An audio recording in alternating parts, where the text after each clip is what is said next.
ఓం శాంతి 30/10/2024 మధురమైన పిల్లలు, ఒక్క తండ్రి స్మృతిలో ఉండడమే అవ్యభిచారి స్మృతి. ఈ స్మృతితో మీ పాపాలు అంతమవ్వగలవు. ప్రశ్న: తండ్రి ఏదైతే అర్థం చేయిస్తారో దానిని కొందరు సహజంగా అంగీకరిస్తారు, కొందరు కష్టం మీద అర్థం చేసుకుంటారు. దీనికి కారణమేమిటి? జవాబు: ఏ పిల్లలైతే ఎంతో కాలంగా భక్తి చేశారో, అర్ధకల్పం నుండి పాత భక్తులుగా ఉన్నారో, వారు తండ్రి చెప్పే ప్రతి విషయాన్ని సహజంగా అంగీకరిస్తారు. ఎందుకంటే వారికి భక్తి ఫలం లభిస్తుంది. ఎవరైతే పాత భక్తులు కారో వారికి ప్రతి విషయాన్ని అర్థం చేసుకోవడం కష్టమనిపిస్తుంది. ఇతర ధర్మాల వారైతే ఈ జ్ఞానాన్ని అర్థం చేసుకోలేరు కూడా. ఓం శాంతి.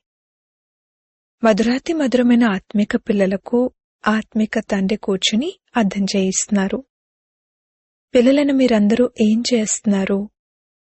మీది అవ్యభిచారి స్మృతి. ఒకటేమో వ్యభిచారి స్మృతి, ఇంకొకటి అవ్యభిచారి స్మృతి. మీ అందరిది అవ్యభిచారి స్మృతి. అది ఎవరి స్మృతి? ఒక్క తండ్రి స్మృతి. తండ్రిని స్మృతి చేస్తూ చేస్తూ పాపాలు అంతమైపోతాయి మరియు మీరక్కడకు చేరుకుంటారు. పావనంగా అయి మళ్లీ కొత్త ప్రపంచంలోకి వెళ్ళాలి. ఆత్మలే వెళ్ళాలి. ఆత్మే ఇంద్రియాల ద్వారా అన్ని కర్మలు చేస్తుంది కదా. కావున తండ్రి చెప్తున్నారు, స్వయాన్ని ఆత్మగా భావిస్తూ తండ్రిని స్మృతి చేయండి. మనుషులైతే అనేకానేకులను స్మృతి చేస్తారు. భక్తి మార్గంలో మీరు ఒక్కరినే స్మృతి చేయాలి. భక్తి కూడా మొట్టమొదట మీరు ఉన్నతోన్నతుడైన శివబాబాదే చేశారు. దానిని అవ్యభిచారి భక్తి అంటారు. వారే సర్వులకు సద్గతినిచ్చే రచయితైన తండ్రి. వారి నుండి పిల్లలకు అనంతమైన వారసత్వం లభిస్తుంది. సోదరుల నుండి వారసత్వం లభించదు. వారసత్వం ఎల్లప్పుడూ తండ్రి నుండి పిల్లలకు లభిస్తుంది. ఎంతో కొంత కన్యలకు లభిస్తుంది. ఆమె వెళ్లి హాఫ్ పార్ట్నర్గా అవుతుంది. ఇక్కడైతే మీరందరూ ఆత్మలే. ఆత్మలందరికీ తండ్రి ఒక్కరే. అందరికీ తండ్రి నుండి వారసత్వాన్ని తీసుకునే హక్కు ఉంది. శరీరాలు స్త్రీ పురుషులవే అయినా మీరందరూ పరస్పరం సోదరులే. ఆత్మలందరూ పరస్పరం సోదరులే. వారైతే కేవలం నామమాత్రంగా హిందూ ముస్లిం భాయి భాయి అంటారు. దాని అర్థాన్ని అర్థం చేసుకోరు. మీరిప్పుడు దాని అర్థాన్ని అర్థం చేసుకుంటారు. భాయి భాయి అనగా ఆత్మలందరూ ఒక్క తండ్రి పిల్లలు, తర్వాత ప్రజాపిత బ్రహ్మ పిల్లల రూపంలో పరస్పరం సోదరీ సోదరులు. ఈ ప్రపంచం నుండి అందరూ తిరిగి వెళ్లాలని ఇప్పుడు మీకు తెలుసు. మనుష్యమాతృలు ఎవరైతే ఉన్నారో వారందరి పాత్ర ఇప్పుడు పూర్తవుతుంది. మళ్లీ తండ్రి వచ్చి పాత ప్రపంచం నుండి కొత్త ప్రపంచంలోకి తీసుకువెళ్తారు. ఆవలి తీరానికి తీసుకువెళ్తారు. ఓ నావికుడా, ఆవలి తీరానికి చేర్చండి అనగా సుఖధామానికి తీసుకువెళ్ళండి అని పాడుతారు కూడా. ఈ పాత ప్రపంచం మారి మళ్లీ కొత్త ప్రపంచంగా తప్పకుండా అవ్వనున్నది. మూలవతనం నుండి మొదలుకుని మొత్తం ప్రపంచం యొక్క చిత్రపటం మీ బుద్ధిలో ఉంది. ఆత్మలమైన మనమందరము ఆ మధురమైన ధామమైన శాంతిధామ నివాసులము. ఇది బుద్ధిలో గుర్తుంది కదా. మనమంతా సత్యుగ కొత్త ప్రపంచంలో ఉన్నప్పుడు మిగిలిన ఆత్మలందరూ శాంతిధామంలో ఉంటారు. ఆత్మ అయితే ఎప్పుడూ వినాశనం అవ్వదు. ఆత్మలో అవినాశీ పాత్ర నిండి ఉంది. అది ఎప్పుడు కూడా వినాశనం అవ్వలేదు. ఉదాహరణకు ఇతను ఇంజనీర్ అనుకోండి. మళ్లీ 5000 సంవత్సరాల తర్వాత ఖచ్చితంగా ఇలాగే ఇంజనీర్ అవుతారు. ఇవే నామరూప దేశకాలాలుంటాయి. ఈ విషయాలన్నింటినీ తండ్రే వచ్చి అర్థం చేయిస్తారు. ఇది అనాది అవినాశీ డ్రామా. ఈ డ్రామా ఆయువు 5000 సంవత్సరాలు. ఒక్క క్షణం కూడా ఎక్కువ తక్కువ అవ్వదు. ఇది అనాదిగా తయారు చేయబడిన డ్రామా. ఇందులో అందరికీ పాత్ర లభించి ఉంది. దేహీ అభిమానులుగా అయి సాక్షిగా అయి ఆటను చూడాలి. తండ్రికైతే తమ దేహమే లేదు. వారు నాలెడ్జ్ఫుల్ బీజరూపుడు. మిగిలిన ఆత్మలెవరైతే పైన నిరాకారి లోకంలో ఉంటారో వారు మళ్లీ నంబర్ వారుగా పాత్రను అభినయించడానికి వస్తారు. మొట్టమొదట దేవతల నంబర్ ప్రారంభమవుతుంది. మొదటి నంబర్ వారి వంశావళి చిత్రాలే ఉన్నాయి. ఆ తర్వాత చంద్రవంశీ రాజ్య కుటుంబ చిత్రాలు కూడా ఉన్నాయి. అన్నింటికన్నా ఉన్నతమైనది సూర్యవంశీ లక్ష్మీనారాయణల రాజ్యం. వారి రాజ్యం ఎప్పుడు మరియు ఎలా స్థాపన అయింది అనేది మనుష్యమాత్రులెవరికీ తెలీదు. సత్యుగ ఆయువునే లక్షల సంవత్సరాలుగా రాసేశారు. ఎవరి జీవితగాథ గురించి తెలీదు. ఈ లక్ష్మీనారాయణల జీవితగాథ గురించి తెలుసుకోవాలి. తెలుసుకోకుండా తల వంచి నమస్కరించడం లేక మహిమ చేయడం అనేది తప్పు. తండ్రి కూర్చుని ముఖ్యమైన వారెవరైతే ఉన్నారో వారి జీవితగాథను వినిపిస్తారు. ఏ విధంగా వీరి రాజధాని నడుస్తుంది అనేది ఇప్పుడు మీకు తెలుసు. సత్యుగంలో శ్రీకృష్ణుడు ఉండేవారు కదా. ఇప్పుడా కృష్ణపురి మళ్లీ స్థాపన అవుతోంది. శ్రీకృష్ణుడైతే స్వర్గపు యువరాజు. లక్ష్మీనారాయణల రాజధాని ఎలా స్థాపనైంది అదంతా మీరు అర్థం చేసుకుంటారు. నంబర్ వార్ మాలను కూడా తయారు చేస్తారు. ఫలానా ఫలానా వారు మాలలోని మణులుగా అవుతారు. కాని నడుస్తూ నడుస్తూ మళ్లీ ఓడిపోతారు. మాయ ఓడించేస్తుంది. ఎప్పటివరకైతే సైన్యంలో ఉంటారో అప్పటి వరకు వీరు కమాండర్, వీరు ఫలానా అంటారు. ఆ తర్వాత మళ్లీ మరణిస్తారు. ఇక్కడ మరణించడం అనగా అవస్థ తగ్గిపోవడం, మాయతో ఓడిపోవడం. ఇక అంతమైపోతారు. ఆశ్చర్యం కలిగేలా వింటారు, వినిపిస్తారు, పారిపోతారు. అహో మమ మాయ విడిచిపెట్టి వెళ్లిపోతారు. మరజీవాగా అవుతారు. తండ్రికి చెందినవారుగా అవుతారు. మళ్లీ రామరాజ్యం నుండి రావణరాజ్యంలోకి వెళ్లిపోతారు. దీని గురించే కౌరవులు మరియు పాండవుల యుద్ధాన్ని చూపించారు. అలాగే అసురులు మరియు దేవతల యుద్ధాన్ని కూడా చూపించారు. ఒక్క యుద్ధాన్ని చూపించొచ్చు కదా, రెండెందుకు? అది ఇక్కడి విషయమేనని తండ్రి అర్థం చేయిస్తారు. యుద్ధమనేది హింస అయిపోతుంది. ఇక్కడ ఉన్నది అహింస పరమో దేవీ దేవత ధర్మం. మీరిప్పుడు డబల్ అహింసకులుగా అవుతారు. మీది యోగబలం యొక్క విషయం. మరణాయుధాలు మొదలైన వాటితో మీరు ఎవరిని ఏమీ చెయ్యరు. ఆ శక్తి అయితే క్రిస్టియన్లలో కూడా ఎంతో ఉంది. రష్యా మరియు అమెరికా వారిరువురు సోదరులే. వీరిరువురి మధ్యన బాంబులు మొదలైన వాటిని తయారు చేసే పోటీ ఉంది. ఇరువురు ఒకరికన్నా ఒకరు శక్తివంతమైన వారు. వారిలో ఎంతటి శక్తి ఉందంటే ఒకవేళ వారిరువురూ కలిసిపోతే మొత్తం ప్రపంచం అంతటిపైన వారు రాజ్యం చేయగలుగుతారు. కాని బాహుబలంతో విశ్వంపై రాజ్యాన్ని పొందగలగడం అనేది లా కాదు, నియమం కాదు. 2 పిల్లులు పరస్పరం కొట్లాడుకుంటే మధ్యలో వెన్నను మూడోవారు తినేశారు అన్న కథ కూడా ఉంది. ఈ విషయాలన్నింటినీ ఇప్పుడు తండ్రి అర్థం చేయిస్తారు. ఇతనికి ఇంతకు ముందేమీ తెలిసేది కాదు. ఈ చిత్రాలు మొదలైన వాటినన్నింటినీ కూడా తండ్రే దివ్య దృష్టి ద్వారా తయారు చేయించారు మరియు ఇప్పుడు అర్థం చేయిస్తున్నారు. వారు పరస్పరం కొట్లాడుకుంటూ ఉంటారు మరియు మొత్తం విశ్వరాజ్యాధికారాన్ని మీరు తీసేసుకుంటారు. వారిరువురూ చాలా శక్తివంతమైన వారు. అక్కడక్కడ ఒకరితో ఒకరు కొట్లాడుకునేలా చేస్తూ ఉంటారు. అలా చేసి వాళ్లకు సహాయం చేస్తూ ఉంటారు. ఎందుకంటే వారిది కూడా ఎంతో గొప్ప వ్యాపారం.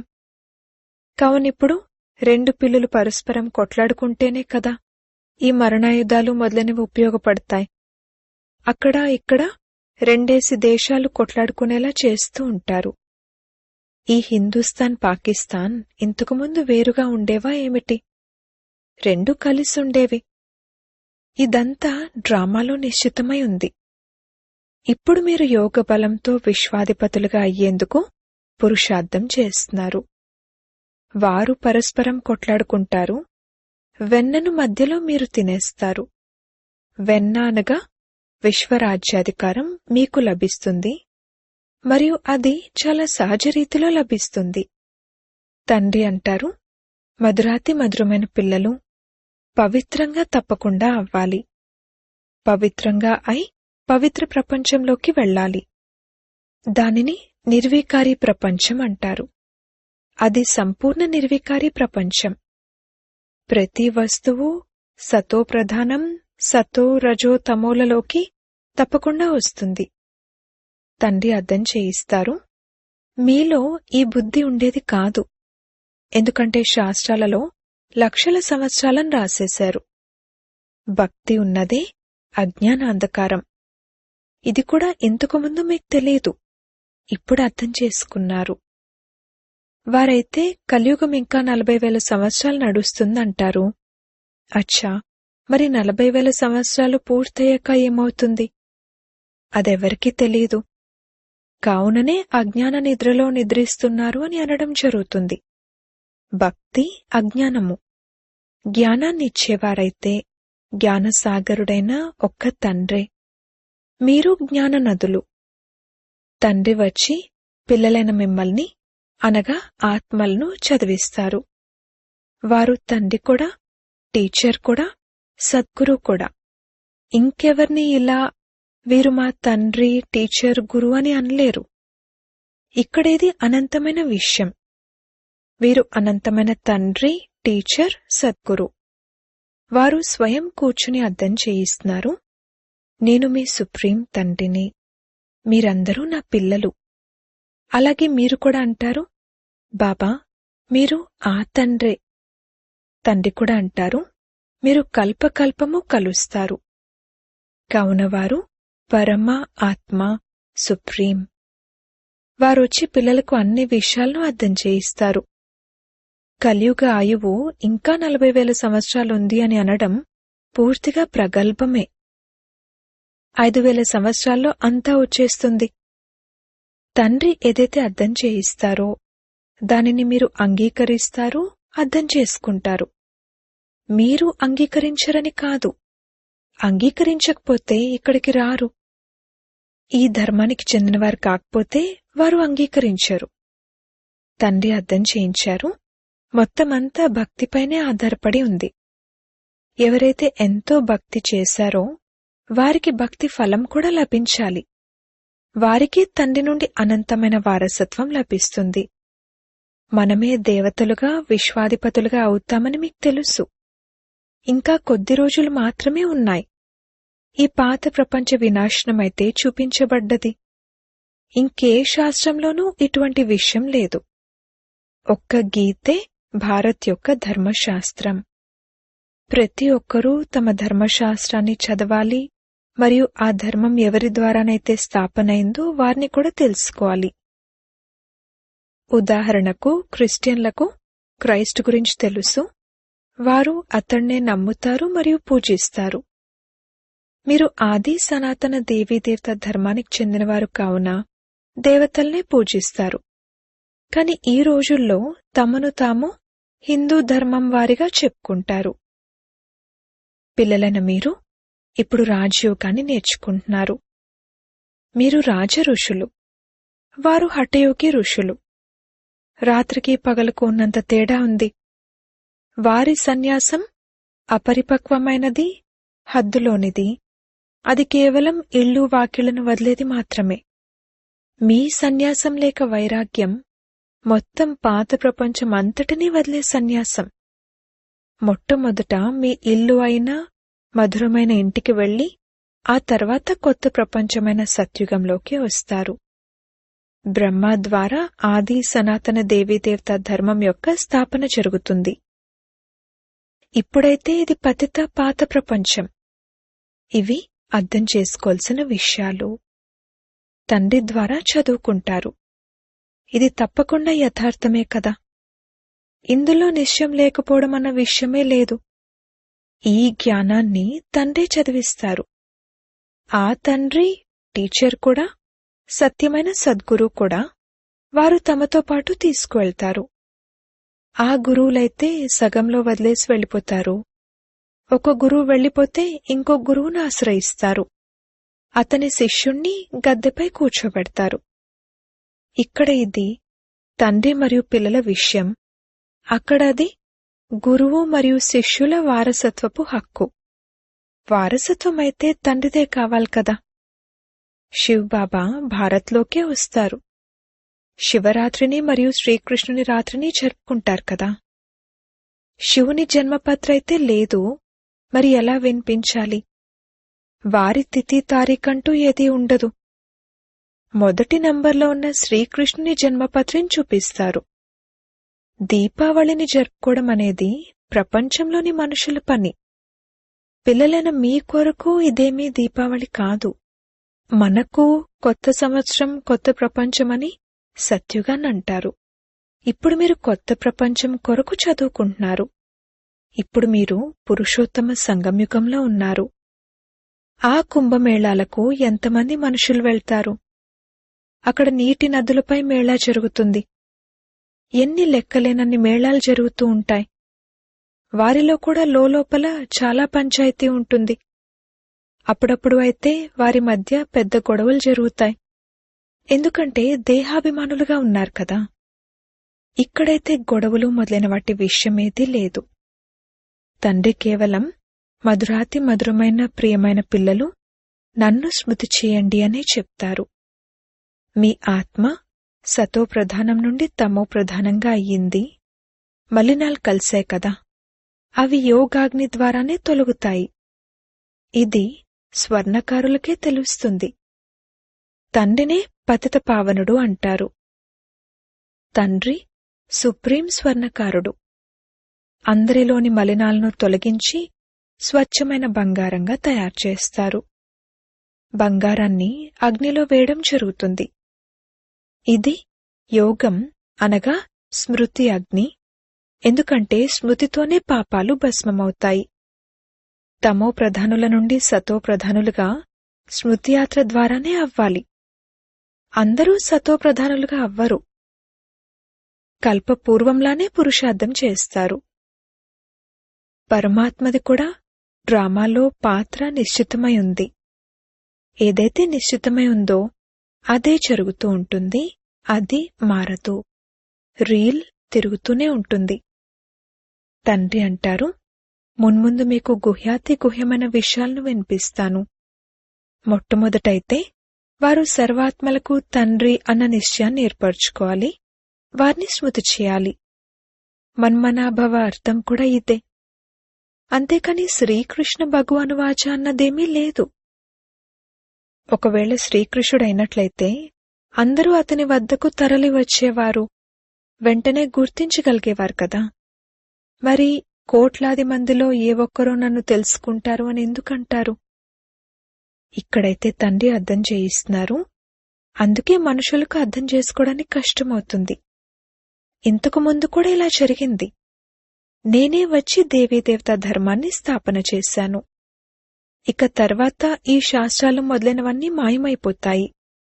మళ్లీ తమ సమయం అనుసారంగా భక్తి మార్గపు శాస్త్రాలు మొదలైనవన్నీ అవే వెలువడతాయి. సత్యుగంలో ఒక్క శాస్త్రం కూడా ఉండదు. భక్తి యొక్క నామరూపాలు కూడా ఉండవు. ఇప్పుడు ఇది భక్తి రాజ్యము. అందరికన్నా ఉన్నతోన్నతమైన వారు శ్రీ శ్రీ 108 జగద్గురు అని పిలువబడేవారు. ఈ రోజుల్లో అయితే 1008 అని కూడా అనేస్తారు. వాస్తవానికి ఈ మాల ఇక్కడిదే.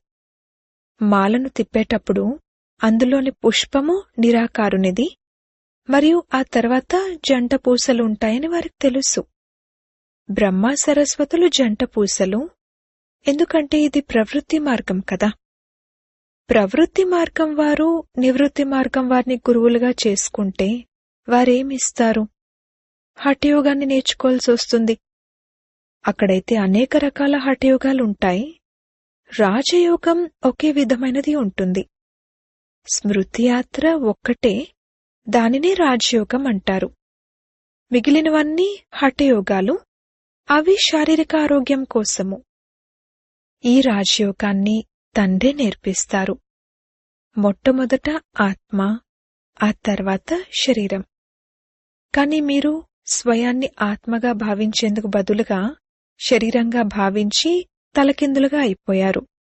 ఇప్పుడు స్వయాన్ని ఆత్మగా భావిస్తూ తండ్రిని స్మృతి చేసినట్లయితే అంతిమ స్థితిని బట్టి గతి ఏర్పడుతుంది. అచ్చా, మధురాతి మధురమైన సిక్కిలదే పిల్లలకు మాతా పిత బాప్దాదాల ప్రియ స్మృతులు మరియు గుడ్ మార్నింగ్. ఆత్మిక పిల్లలకు ఆత్మిక తండ్రి నమస్తే.